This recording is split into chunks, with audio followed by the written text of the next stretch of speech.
अस्सलाम वालेकुम। जगादो में आपको खुशामदीद कहता हूँ।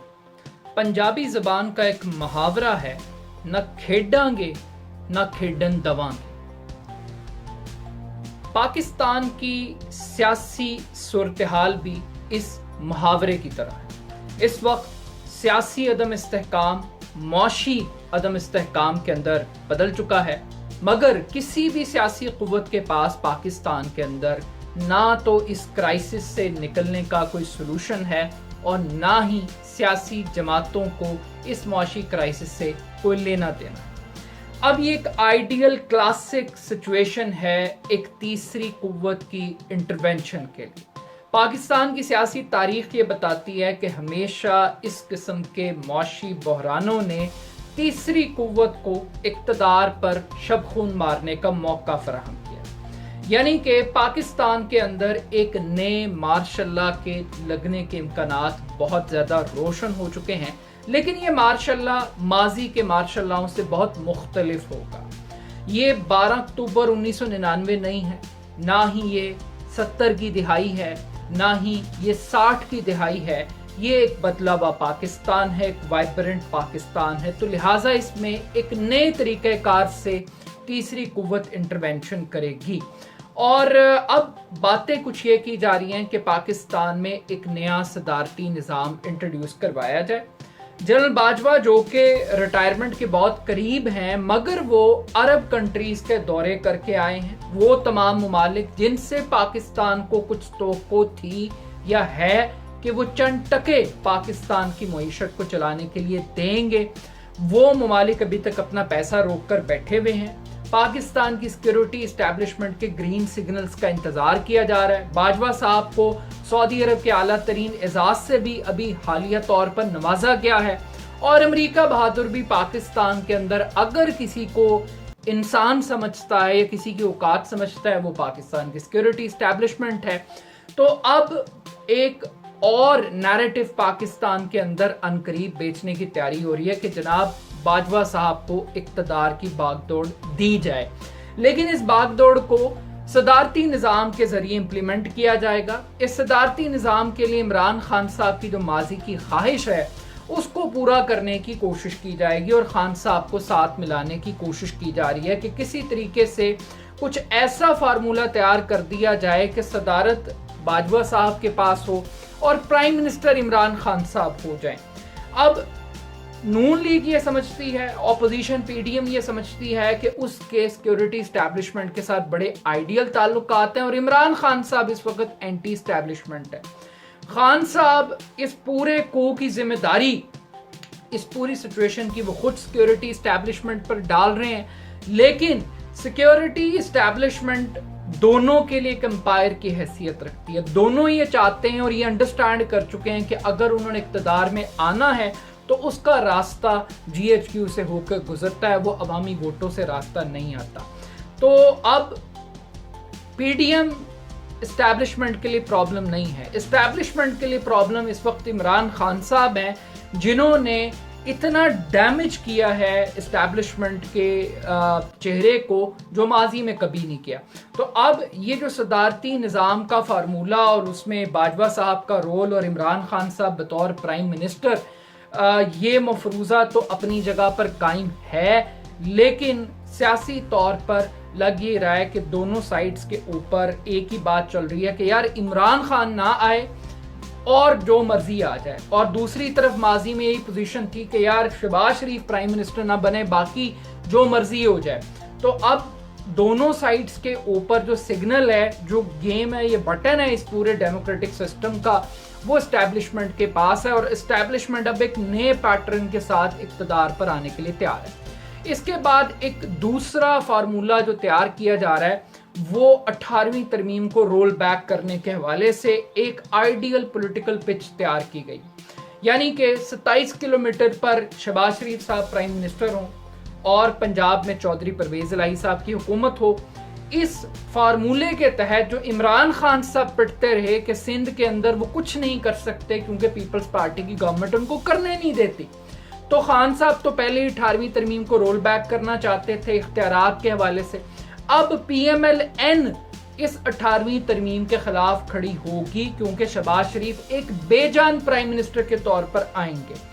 لیکن یہ تجربہ کتنا کامیاب رہے گا پرویز الہی پنجاب میں اور شہباز شریف صاحب، آلدو کہ پرویز الہی صاحب کو ہٹانے کے لیے زرداری صاحب کچھ فارمولے لے کر آئے ہیں۔ ایک تو یہ کہ کاف لیگ کے لوگ آٹومیٹکلی شجاعت صاحب وہ وڈرا کر جائیں، پرویز الہی پی ڈی ایم کے امیدوار بن جائے، یہ بھی ابھی تک فارمولہ زرداری صاحب آفرز لے کر جا رہے ہیں۔ اور تیسری، پی ٹی آئی کے اندر ایک بغاوت کروا دی جائے، اور بغاوت اس بات پہ ہو کہ جناب جب اکثریتی ووٹ ہمارے ہیں تو پھر پرویز الہی کو چیف منسٹر کیوں بنایا جائے۔ تو اس کشمکش کے اندر ایک رن آف الیکشن ہو، اکثریت غائب ہو جائے اور اس میں حمزہ شہباز کے لیے چانس نکل آئے، یا کچھ بندوں کو خرید کر غائب کر دیا جائے، تو یہ بھی ایک فارمولہ چل رہا ہے۔ ایک تیسری اسٹریٹجی بھی اڈاپٹ کی جا رہی ہے جو کہ ایک نیریٹو بلڈنگ ہے۔ نیریٹو بلڈنگ یہ ہے کہ جناب جو ضمنی انتخابات ہیں، در حقیقت اس میں مسلم لیگ نون کو شکست نہیں ہوئی، بلکہ مسلم لیگ نون نے گین کیا ہے، کامیابی ملی ہے۔ اور یہ جو تھوڑی بہت شکست کا تاثر بھی ہے وہ اس وجہ سے ہے کہ ہم نے اپنے لوگوں کو ٹکٹ نہیں دی، ہم نے منحرف ارکان کو دیے۔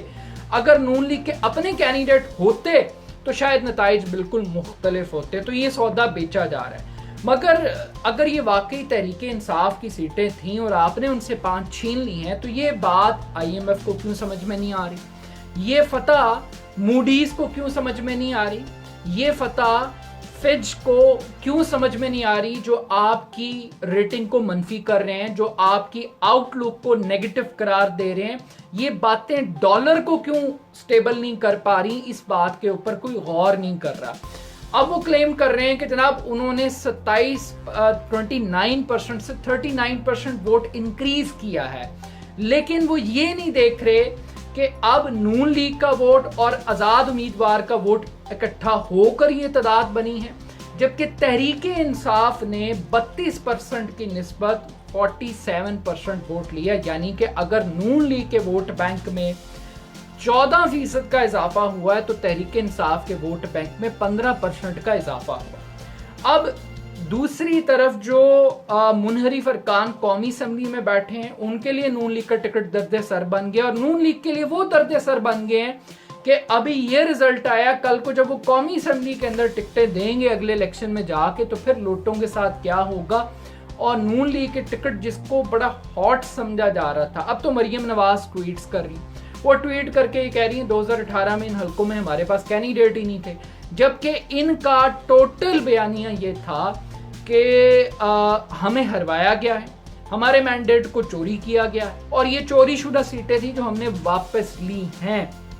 یہ نیریٹو تھا، مگر آج کہتے ہیں ہمارے پاس کینڈیڈیٹ ہی نہیں تھا ان حلقوں کے لیے، یعنی اپنی شکست کو 2018 کی توجیہ آج بیان کی جا رہی ہے۔ بٹ اس پورے کرائسس کے اندر ایک تیسری گیم بھی چل رہی ہے۔ وہ تیسری گیم بڑی کمال ہے کہ جب عمران خان صاحب کو سزا دی گئی کہ آپ کی جرت کیسے ہوئی کہ آپ نے D G I S I کی اپائنٹمنٹ کرنے کا سوچا اور شہباز شریف صاحب کو پرائم منسٹر بنایا گیا، تو شہباز شریف صاحب نے ایک سودا کیا ان سے جا کے، انہوں نے کہا بھائی صاحب بات یہ ہے کہ مہنگائی جتنی مرضی اور ڈالر جیسا مرضی بڑھے، آپ نے ہماری مدت کو پورا کروانا ہے۔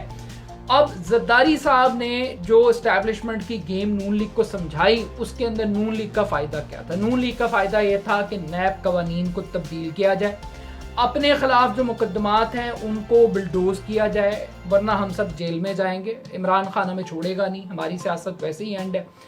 تیسری اس کے اندر ایک اور چیز یہ تھی کہ جناب انتخابی اصلاحات ہوں جس میں اوورسیز پاکستانیوں سے ووٹ کا حق چھین لیں، ای وی ایم کو ختم کر دیں تاکہ اگلا الیکشن میک شور ہو۔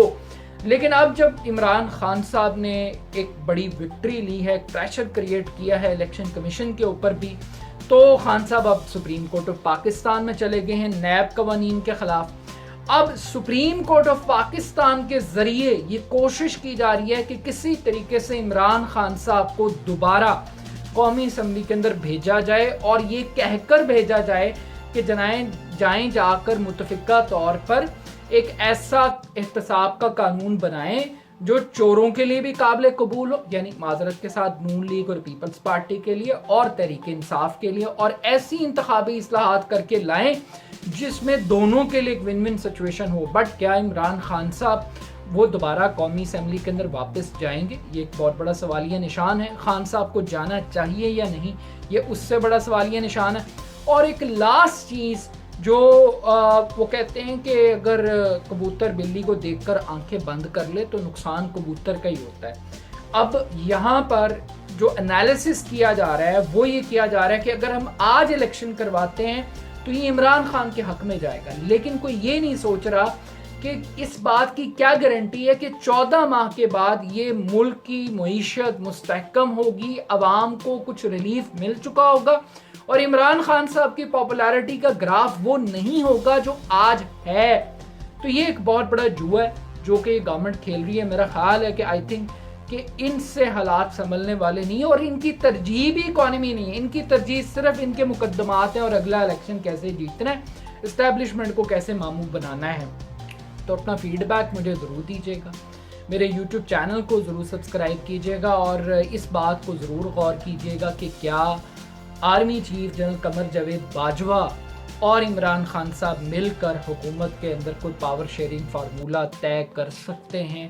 ये एक मफरूज़ा है, एक स्ट्रैटेजी ज़रूर है, लेकिन ये किस हद तक कारआमद साबित होती है, इस पे अपनी राय दीजिएगा। बहुत शुक्रिया। अल्लाह हाफ़िज़।